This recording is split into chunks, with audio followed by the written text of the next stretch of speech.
when does all this end? That's the question I get all the time now. All the time. People come up to me and ask me when it comes to the coronavirus pandemic, if you want to still call it that, the coronavirus lockdowns. When does this end, Jesse? When does it end? When do you think it will end? When can we get past this? And I tell people all the time, we are going to have to want to get past it first. I'm about to give you some hard truth tonight as we talk about the lockdowns and lockdown madness. And this sucks. It doesn't do me any pleasure to say things like this, but this is our fault. This lockdown insanity, the business closures, everything, this is our fault. I'm not blaming you personally. I'm not blaming me personally. You know where I was on day one of all this stuff. But as a society, our politicians in general, not only do we send them there, while they're there, we all like to yell about them, but they pretty much do the things that will keep them there. I see people mad all over the place about this governor, this mayor, Governor Newsom, Governor Cuomo, that idiot in Los Angeles, Lori Lightfoot of Chicago, de Blasio. You know them all. I'm mad. I'm super mad. People are mad. Everyone's mad. Show me. Show me at the ballot box next election. And you know what? I bet you I'm going to see you're not that mad. People love to tell you how mad they are. What do I always say? Show me. I need to see it. Ilhan Omar is a great example of this, not to get too sidetracked here. That idiot congresswoman from Minneapolis, totally radical nut job. On top of all the just bigoted things she's publicly said, mired in scandal. Possible, just fraud, just horrible. The whole country hates her, right? Everyone hates her. Everyone's mad at Ilhan Omar. She just got reelected easily and will be reelected until the day she dies if she so chooses. Okay, so you're not mad. You're not mad. At least the people of her district aren't mad. When the politicians, when coronavirus came out, and the media ran with every scare story they could, and they're showing you videos from Italian hospitals, and people are dying, and everyone ran home scared as soon as the government told us to. Everyone hid inside, turned on Netflix, got fat, worked from home, lost their job as soon as the government told us to. We did it as soon as we agreed to do it. In the United States of America, no matter what the circumstances are, the American response when a governor, mayor, president, senator, anybody tells you, go home, no, I don't think I will. Close your business? No, I don't think I'll do that either. Wear this, don't wear that. You're allowed to go here, you're not allowed to go there. You're not allowed to tell me these things. Now, you can make your own choices when it comes to that. You can be informed on this doctor thinks this doctor thinks that. And you're allowed to make your choice from there. If you're somebody worried about coronavirus itself, that's fine. It's totally fine. Make your own choices. But whatever you think about it, it's important that we remember they didn't have the authority to tell us all the things they told us, and we all still obeyed anyway. And when does this end? Well, I don't know how to put this a nice way. Whenever you're ready for it to end. I mean, the politicians are not going to get tired of this power. Do you think the mayor of Los Angeles, the governor of California, Illinois, New York, do you think these governors, the idiot in Pennsylvania, Wolf, do you think these people are going to wake up tomorrow morning? Oh, man, how'd you sleep, honey? I slept good. You know what? I'm sick of this power. I think I'm going to give some of it back. I don't want the power anymore over people. I don't want to be able to tell people what to wear. I don't think I'm going to enjoy having this kind of power anymore. Does that sound ridiculous? Because it is. people who acquire power, they seek it out and then they acquire it. Those are your politicians. They don't wake up one day and say, oh man, I'm sick of it. Coronavirus ain't going anywhere. I know we're all supposed to be excited about this rush job vaccine and that rush job vaccine, and we have this and that. It's never going away. You're going to be able to test people for coronavirus, and they're going to test positive 10 years from now if you want. It's a virus. If you don't believe me, I realize I don't have a medical degree. Do just a tiny amount of research into the other viruses that are out there and see if they've gone away. They ain't going away. Either your mentality will change, my mentality will change, or this is how it is now. This is how it is. The death of small business, the death of America's mental well-being as the suicides continue to go up, drug abuse goes up, alcohol abuse goes up, spouse abuse goes up, child abuse goes up. Either we accept that as, well, that's just, what's that word they love to use? The new normal, or we decide enough is enough. But you ask when it's going to end? Well, the American people just went to the ballot box. Humongous election. And fraud or no fraud, half the country went to the ballot box and thought, I want to lock down some more. That can be hard for you to understand. That can be hard for me to understand. That can be tough to take in. But let's be frank. As sick of it as you may be, that don't mean everybody feels that way. Does Joe Biden, listen to Joe Biden here. Does Joe Biden sound like a man who's getting ready to take his foot off the gas with lockdowns? We all agreed that we want to get the economy back on track. We need our workers to be back on the job by getting the virus under control. We're going in a very dark winter. Things are going to get much tougher before they get easier. And that requires sparing no effort to fight COVID so that we can open our businesses safely, resume our lives, and put this pandemic behind us. It's going to be difficult, but it can be done. Dark winter. And let's be frank, when it comes to coronavirus, the cases are way up. Not that I take as much stock in those because we're testing symptom-free people, but cases are up, hospitalizations are up.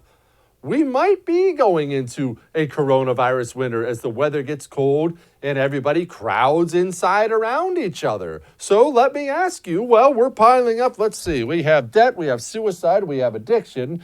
We have small businesses all basically being wiped out. The economy in tatters when you look at the actual finances of it, and yet cases are going up. What's your response going to be when the politicians tell you, go here, don't go there, go to bed at this time, make sure you wear this in your home, wear this in a restaurant, you're not allowed to do this? Because again, coronavirus isn't going away.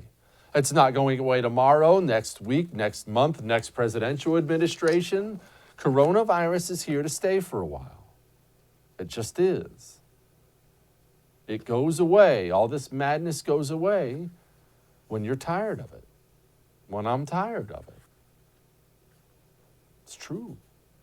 This is Joe Biden's coronavirus task force doctor. When you look at the personal savings rate in this country, it's now gone from about 8% to over 22%.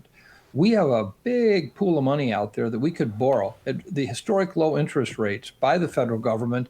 We could pay for a package right now to cover all of the wages, lost wages for individual workers, for losses to small companies, to medium-sized companies, for cities, states, county governments. We could do all of that. If we did that, then we could lock down for 4 to 6 weeks. And if we did that, we could drive the numbers down like they've done in Asia, like they did in New Zealand and Australia. And then we could really watch ourselves cruising into the vaccine availability in the first and second quarter of next year. 4 to 6 weeks? Setting that aside, we're going to borrow the money to pay everybody's wages and all the lost business revenue. We're just going to, Interest rates are low. Let's just borrow the cash. What? What? And again. I'm not bitter about the election. I'm genuinely not. I told you that night I wasn't going to be, but that's the Biden response. This is what Trump had said the American people chose. I will not go. This administration will not be going to a lockdown. Hopefully, the whatever happens in the future, who knows which administration it will be. I guess time will tell. But I can tell you, this administration will not go to a lockdown. There won't be necessity. Lockdowns cost lives. Okay, that was the direction we were going to go. Again, I am not going to do the I'm mad about the election thing, but you get what you voted for. We chose. When will this end? As soon as we're ready. All that may have made you uncomfortable, but I'm right. We'll be back.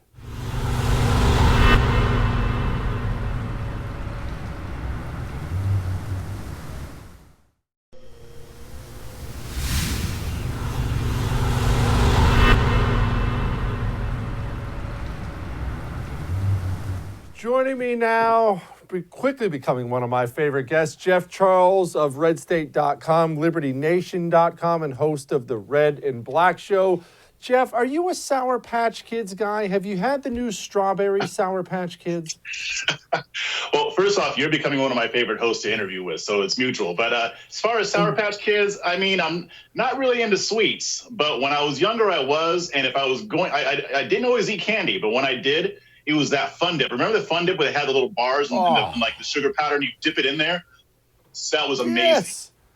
Absolutely. Yes. I never had the patience, though, to go with the candy stick. I would just dump the Fun Dip sugar right into my body and just go absolutely insane for a while. All right, Jeff. I will be honest. There's not much that makes me look at the American people in general and do that fatherly, I'm disappointed in you thing. We're a diverse country. We have different beliefs, left, right, up, down. People have different religions, and I'm okay with all of it.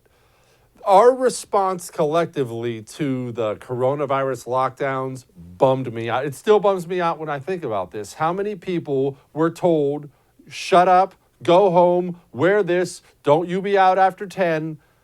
And not only did they do it, they're still doing it. Do we still care about liberty? Actually, yes, I do. I mean, because obviously our governors are imposing these ridiculous restrictions. I mean, Governor Tom Wolf in Pennsylvania said that you have to wear masks at home also if you have company over. The thing is, though, here's the thing. How many people are actually complying with these orders?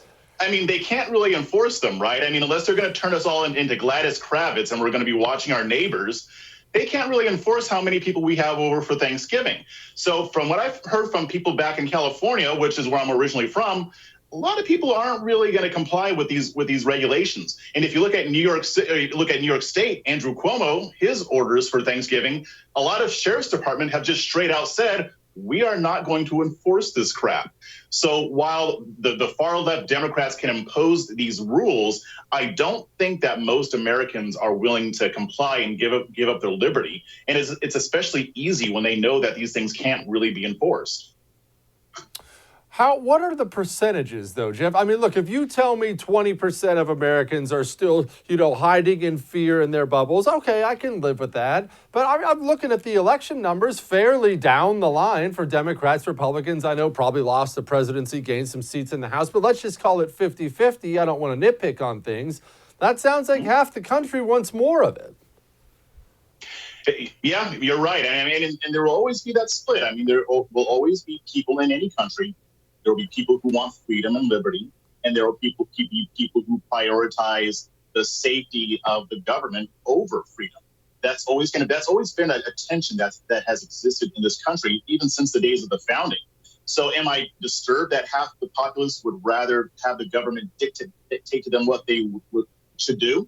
Yeah, I am disturbed by that, although I don't know if it would be as much as 50%. I suspect that there are even a lot of Democrats who are fed up with these rules. I mean, if you look at how a lot of these Hollywood types pushed back against Governor Newsom when he first came out with the Thanksgiving restrictions, I think more of the people are on our side on this.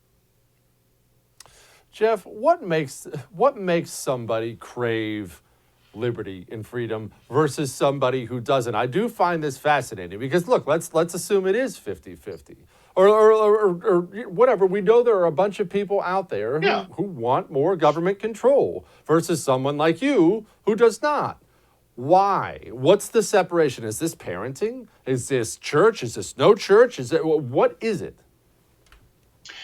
That is a very interesting question. Some of it could be upbringing. Some of it could be what they learn when they go to college. Some of it could be what they learn by watching TV and watching movies. To me, I think it boils down to this. I mean, it boils down to a few things, but I think a lot of it is which type of people, which scenario do people feel safer under?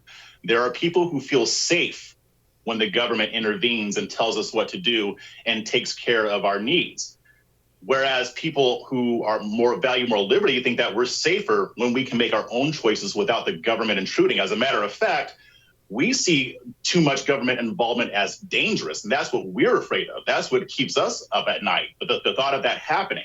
So I think it just depends on really how much confidence one has in the individual and in themselves. Because if you think that the government should take care of everything for you, then you probably don't have much confidence in your fellow man and in yourself. However, if you're more on the liberty side, you might recognize that there's some need for a government and that government should do certain things, but you don't want them to do everything or even most things. Jeff, now I'm about to ask you something uncomfortable, and I say uncomfortable because it's uncomfortable for me. I don't know if it will be for you. I like small government. I don't want government involved in business. At the same time, what I'm seeing because of these lockdowns, I mean, the numbers I'm seeing right now, Jeff, they're staggering. This is actually, this was something put out there by Dan Price. Amazon profit up 100%, Walmart profit up 80%, Target profit up 80%, Lowe's profit up 74%, on and on we go. Microsoft, Facebook, small business, 21% of them closed, revenue down for 30% of the rest of them. I don't want government involved. However, I don't want the rise of 10 mega corporations who will oligarchy our way into something different either. What should I be feeling about this? Because I got to tell you, brother, I don't know. Yeah, other than stopping the shutdowns, I'm not sure what else can be done. I mean, the reason why small businesses are going out of business is because we have these draconian measures that are being put into place. I don't really have a problem with large corporations making money. A lot of small businesses would probably like to become mega businesses. However, I don't think it should be at the expense of small businesses. And I do not think that the government should implement policies that clearly benefit the larger corporations while screwing over the small business owner. I mean, that is the fabric of America. I mean, most Americans are employed by small businesses. So we need to make sure that we're taking care of these businesses. But really, there's not much the government can do other than, handing out more bailout money. But that's only a Band-Aid. The solution is to let these businesses operate. Whereas, Amazon can still operate, right? I've contributed to their revenue growth, right? But if a small business down the street is closed, I can't give them my business. So we need to figure out what to do with these shutdowns. I understand the dangers of the coronavirus. I understand that the numbers are going up in some cases. But at the same time, we have seen small and large businesses put precautions into place to prevent the spread of the virus. So I think that the free market can still handle this better than the government can. I agree the free market can handle it. I don't want the federal government to step into Amazon. Believe me, I've funded, definitely my wife has funded plenty of it. I've funded them myself. I'm not even anti-Amazon. Like I said, I'm not anti-Lowe's. I was just there last Saturday. I'm not anti-big corporation. However, these lockdowns are wiping out all the small ones. And if people don't crave liberty, if the lockdowns aren't going to stop, at the back end of this whole thing, we're looking at something totally different. You're getting your hair cut, your tires changed, and ordering your groceries off Amazon.com. That's not healthy. Yeah, no, it's not. And it does encourage us to be isolated from one another or to really only know people online. There's so many different dangers to it that people haven't thought about. Their eyes are just focused on the coronavirus, and I don't want to catch it and die, even though the survival rate is sky high. it seems like there are other solutions to this than rather than just locking things down. But I think that the pro lockdown crowd doesn't want to consider any other potential solution. And you know what? The long-term ramifications of this could actually end up being worse than COVID-19 itself. I mean, if people are out of work, you've got people, sadly, committing suicide. You've got people getting hooked on drugs, getting addictions. There are so many other factors here that are dangerous. The coronavirus is not the only dangerous factor in this equation, and we have to look at all of the consequences and figure out actual solutions rather than just saying, oh, just lock it all down, we'll be fine. That's not going to work. Why don't you like sweets? What is your problem? I understand not being big on sweets, but who just doesn't like sweets? You know, it's just I did when I was a kid, and then when I got older, I'm more of a savory guy. Now, if I do eat something sweet, it's going to be like cake or something like that, and I have to be in the mood for it. It happens like once every 3 months. I'll want something sweet, but other than that, I mean, I prefer a sandwich. I prefer actual food than just something sweet. It's just this doesn't work for me. Okay. I can't kill you for And that. If you were to put a plate of pineapple on pizza is the devil too, by the way. I just want to throw that out there. See, I agree with that. See, I can't kill you for that. If you were to put a plate of waffles in front of you versus eggs and bacon, I go eggs and bacon all day long. So I guess I can't kill you for that. Jeff Charles, appreciate you, my man. Great being here. Thank you. Yeah, I guess I'm not big on sweets either now that I think about it. I like them, though. It's not big on them. All right, I don't want to start a controversy. We'll be back.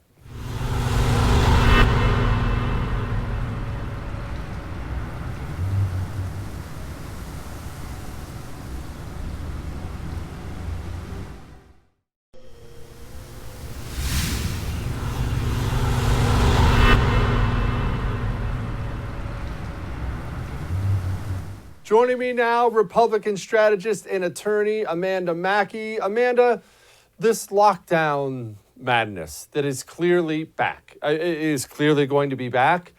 People convinced themselves, a lot of people on the right did, that once the election came, that all this coronavirus lockdown stuff was all going to end. And it never made sense to me, because when have politicians ever given back power willingly?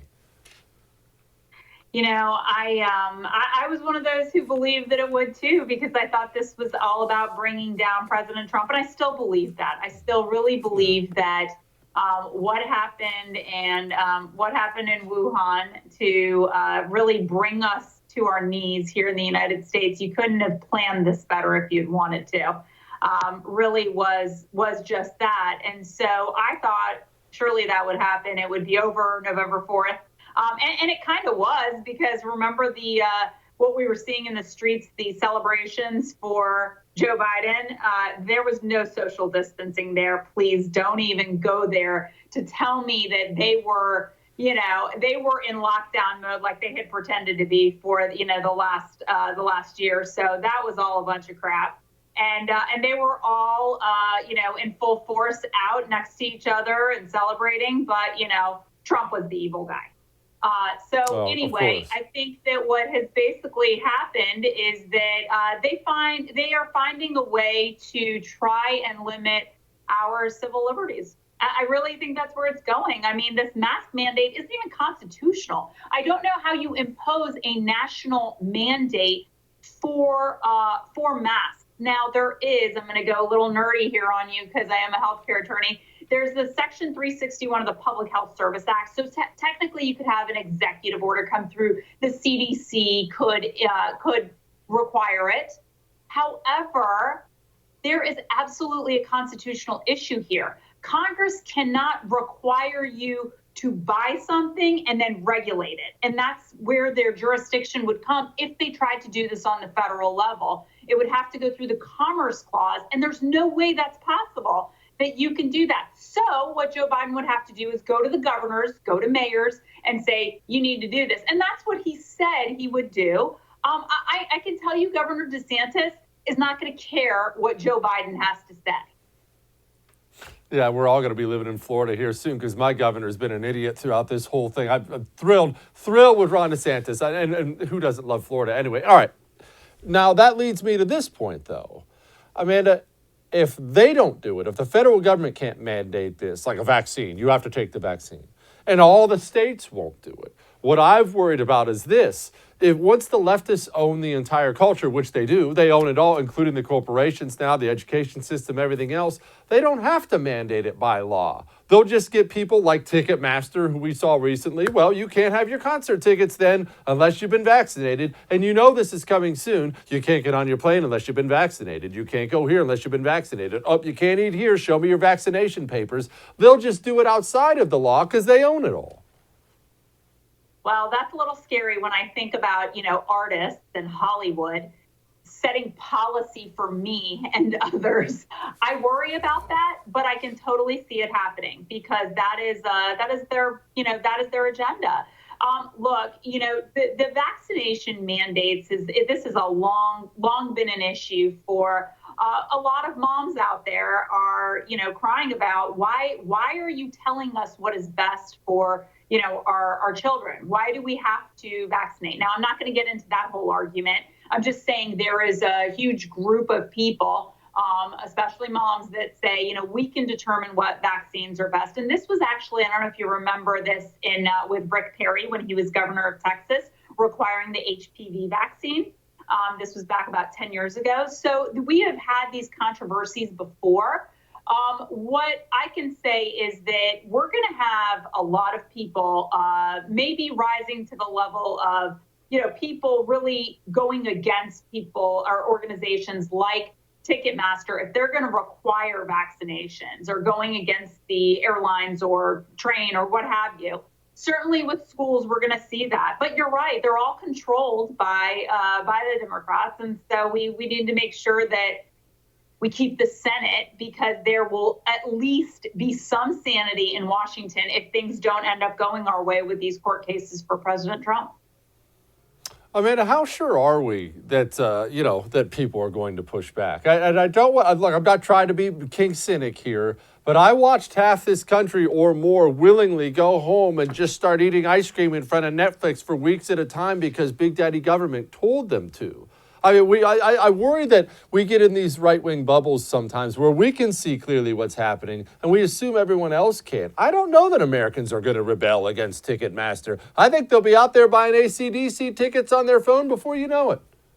Well, I certainly would love to see AC/DC. I'm a big concert fan, and so it'd be nice I'll be there. It'd be nice to go to a concert. Look, I'll tell you. Come to Florida. We're having concerts here. People here are living, and it's very hard for me to believe that people are just, cooped up in their homes. But, my family lives in Maryland. My father's a physician, and yeah, they really do. It's such a huge difference between the way people are living in Florida and the way they are in other parts of the country. But look, that's because we don't have a governor who's saying, stay at home. We're going to take your kids out of school again. All this like Governor Cuomo is and scaring people, the summit that he's holding with all the other governors of the northeastern states. Gee, go figure. They're all Democrats, not a single Republican, except for Massachusetts. And, we won't get into that. But the point is that this is what they do to gin up the scare because they've got to, cover up their tracks of what they've been doing, the foundation that they laid out for over the year, which I truly believe did end in, the presidency. This is what they were trying to do. And hopefully it won't end up with, Joe Biden. But if it does, this is what they did. This is how they got there. Amanda, I'm not a conspiracy theory guy. I love them. I will admit fully. I talk about them on my radio show all the time. I love conspiracy theories. I just don't really believe in any of them, except for the fact that the mob killed Kennedy, but that's another story entirely. But this Wuhan virus thing, it is always, it's never sat right with me. Not that I think there was some global pandemic thing, but how many entities in the United States of America and the world seem to be enjoying this? Everyone saw a video earlier this week of Justin Trudeau talking about the Great Reset. The media loved coronavirus and still loves it. Democrats love it and still love it. China is loving this entire thing. It's always weirded me out a little too much. Am I crazy? Do I need a tinfoil hat? I think if you look back to what Senator Tom Cotton has been saying since the very beginning, since January, back when we were, watching the Super Bowl, he was talking about this this virus. And he was talking about, we have got to stop travel between China and the United States. We've got to ban commercial flights. He was the first person talking about this. In fact, there's a National Review article that talks about a Senate hearing, now Senate-wide, not just Democrats or not just Republicans, with 14 senators, 14 out of 100 attending. So I don't think this was taken seriously. I think people just dismissed it. Oh, it's, whatever. Senator Cotton was the only one sounding the alarm on what was happening. You were seeing that they were shutting down. These their CDC type labs. They were censoring their scientists. Why? Why were they doing that? So I think that there is more to it. Of course, we'll never know because, once the Chinese get involved in shutting anything down, you're never going to find out. So, I am not a conspiracy theorist, but I do have eyes. And that's what Senator Cotton says. I don't know science. He says, my background's on science. I've had my eyes on China, and I continue to have eyes and see what is happening. So, look, none of us is going to know, but we can do our research and do our homework and see what the China virus, as it was dubbed by the president, what this could have been and what this has possibly produced. We can't be dumb about it. Let's at least get ourselves educated about what happened and the timeline between January and today. Amanda Mackey, thank you, ma'am. We'll be at a concert soon. Absolutely. AC/DC. Oh, yeah. All right. We'll be back.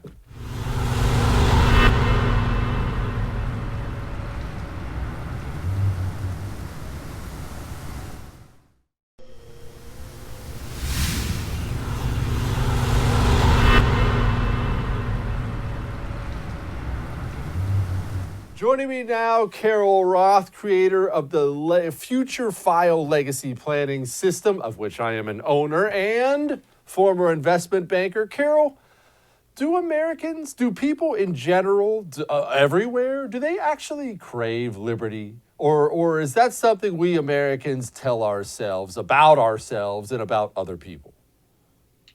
I think that the country is at a point of crisis where there are two different groups of people. I firmly believe, and know a lot of people, yourself, I would imagine, and myself included, who do crave liberty, who want freedom, personal responsibility, personal accountability, believe that the founding principles of this country are good, believe in small government, free markets, and the like. And I have been learning brutally over months and weeks and years that there are a whole slew of people who really wish we were Venezuela, but fancy Venezuela, as long as there is, enough money for them to get everything they want. And there's just this complete disconnect, and they are willing to trade the smallest little incentives for them for all of the rest of the bad stuff that goes away. So they want the bad stuff, potentially should get fixed, but just don't touch the stuff that's good for me. And therefore, we can have no fix because no politician's going to have the courage to take away something that, is a benefit to you or to the next person. And we are in a massive downward spiral. And I have never been less optimistic than I am today. I'm sorry to be that person, Jesse. Look, I want honesty from you, Carol. I want honesty. Yeah. Look, that's fine. What is it they crave about it? Look, I can't relate. And I know you undoubtedly can't relate either. But I try to put myself in the shoes of my enemy, or at least in my enemy. I want to know how they think and why they think that way. Who sits around and asks for more government control? Does this come down to less talented people who can't make it, and so they don't want Carol Roth to make it? Is that what it is? I mean, there's certainly some of the 80-20 rule going on, right? 20% of the people are sort of dragging everybody along with it. And as you get bigger scale, the numbers that you're dragging along become bigger. But I think that people have had it so good for so long that they have no idea what goes on in the rest of the world. I mean, think about how many people come here from oppressed areas of the world and want to participate in the American dream, only to find a bunch of naive Americans who keep saying, no, we don't want that freedom. We don't want the free markets. We want more government control. And it's almost like a government Stockholm syndrome, where you've got these people who have been held hostage and are sympathizing with their oppressors and don't realize that all of the issues that they have problems with are government created. So there are just so many factors that are creating this mess and this branding. And, you look around and see everyone had a grade, and, I should have the best school that costs six figures, but by the way, I should get whatever grades that I want and go to whatever thing I want and not have to, decide that I'm taking a certain major or do something that actually produces the result from that because I exist. And this is the outfall of the trophy generation. Everyone got a trophy for participating. Everyone wanted to shield their kids from bad outcomes happening. And when you don't teach people to struggle, then they assume that they shouldn't have to at any part of their life. The only way to do that is with the government's help. So it's a parenting thing, because I don't disagree with you at all. Look, I'm one of the few people I know, and I'm from the Republican suburbs of Texas. I want my kid to get cut from the basketball team when he tries out because he didn't work hard enough. I don't want the perfect five-star athlete. I want him to know pain and failure, because that's what actually creates growth. But these parents, I'm dumbfounded by what I see, and I'm not exactly in downtown San Francisco. It's a parenting thing. Yeah, I definitely think it is a breaking apart of the family. There are obviously a lot of people that have come from broken homes. They come from homes where everybody has the cool parent who wants to be the friend instead of an actual parent. I mean, when I was growing up, you could walk around your neighborhood and any parent in the neighborhood could discipline you or yell at you for just looking the wrong way. Like if you look sideways and they thought oh no, you look like you're up to no good, that anyone in there could, say, you're coming with me, miss, and let me tell you. And there was this fear of authority that has completely disintegrated. Nobody fears authority. Nobody fears anything. No one has any manners. It's all just personal entitlement. But then it's not just personal entitlement. It's if you don't agree with me and you're not going to give things to people, then I'm going to bully you into submission and go and troll your products and your business and whatever, because you're not conforming to the way that I think that you should be thinking. I mean, it's really, really horrendous. Now, I'm not anti-wealth, so don't jump down my throat, investment banker. Believe me, I love money as much as the next man. Recovering but did we get investment too rich? banker. Did we get too rich? Is that what it is? Is it just a simple arc of history? As soon as a nation, an empire gets too rich, that you only head one direction after that? You pointed it out earlier. Our poor people, we've got iPhones out there. Everybody drives a certified pre-owned Prius or better. Everyone has 3 square meals a day around here. We just got too rich. It's the good times create weak men analogy, right? Good times create weak men. And basically, it's a self-fulfilling prophecy. And unfortunately, we have people who we've had some economic issues. I don't want to downplay the fact that we haven't. Obviously, we had the Great Recession, we've had an S&L crisis, and we've had sort of these micro crises. But it's not the same thing. It's like, my dad was alive during the Second World War. We have extended friends and family members who were in the Holocaust.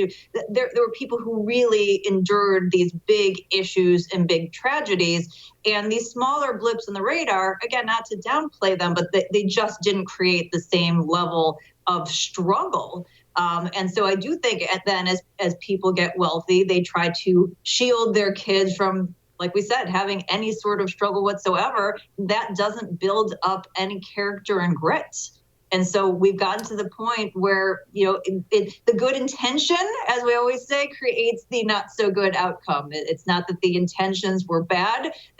People fundamentally don't understand human nature. And as far as we have advanced in terms of technology and whatnot, at the end of the day, we're still humans with the same human flaws. And instead of, trying to embrace them and understand them, people just pretend that human nature doesn't exist. See, that's why I don't have good intentions. I'm terrible to everybody. That's just me out there trying to do some good, Carol. Exactly. You got to put a little realism back into the world, but people don't want realism. They think apparently money grows on trees or in the government, which, at this point in time, it kind of does until it doesn't anymore. But the trajectory of all of this is bad. And as I said, it's not everyone. There is a core group of people in this country, many of whom are first and second generation immigrants who know the other side of the coin, who have studied history, who have lived it, their parents have lived it, or they have that discipline and teaching and understand what that other side looks like. And unfortunately, there's a whole slew of people who have been schooled by your and my tax dollars, who have been taught the exact opposite. And unfortunately, it's to all of our the unfortunate situation that all of us have to endure. Carol, when do people, on the whole, I mean all of them, not just people on right-wing social media, when do people finally say enough is enough with the lockdowns and the curfews and the this and that? I understand people have various levels of fear when it comes to coronavirus, but I still do not see a society genuinely rebelling against the government telling them what to do. Do we ever get there?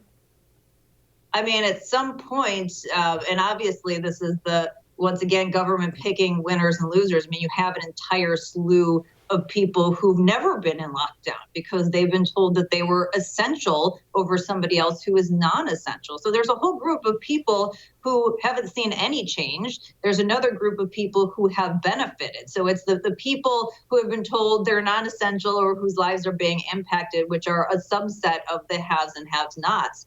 And, obviously individually for each of those people, they have different breaking points that at some point, when you can't pay your rent, you can't feed your family, and you can't, do whatever, the myopia of just looking at one thing. Again, not downplaying coronavirus because it's a scary thing and it can affect certain vulnerable populations really badly. But looking at just that one thing versus all other health issues, mental health issues, economic issues, the fact that kids' learning is being slowed down, all of these issues, you can't just look at one thing. It hasn't been looked at as a whole. And I think for each person who's being affected by it, there's going to be a different breaking point. And unfortunately, when you don't have that cohesion, you don't get sort of the loud chorus of voices because they all come up instead of at one time.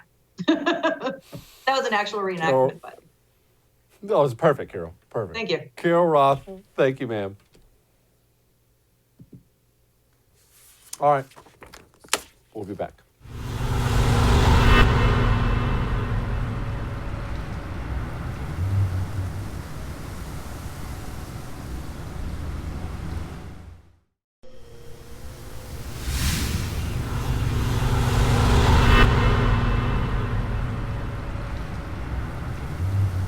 When will this end? When we decide we want it to end. That's just the truth. I don't want to sit and tell you. I don't want to be down and dour, but we're facing a Biden presidency now. What's Joe Biden's base going to be telling him about what they want him to do with coronavirus? I didn't even go into tonight the new bill they're going to pass. Nobody's talking about that either, the new coronavirus stimulus bill. Oh, they're not talking about it yet. You know it's coming. You know it's coming. When will this end? I don't know. But let's remember this. Let's remember how it started. When government told us what to do, and we all, because we were scared, agreed to do it. Now, that's not because we need to beat ourselves up over it. We need to remember, so next time it happens, you and I, we do better. All right. That's all.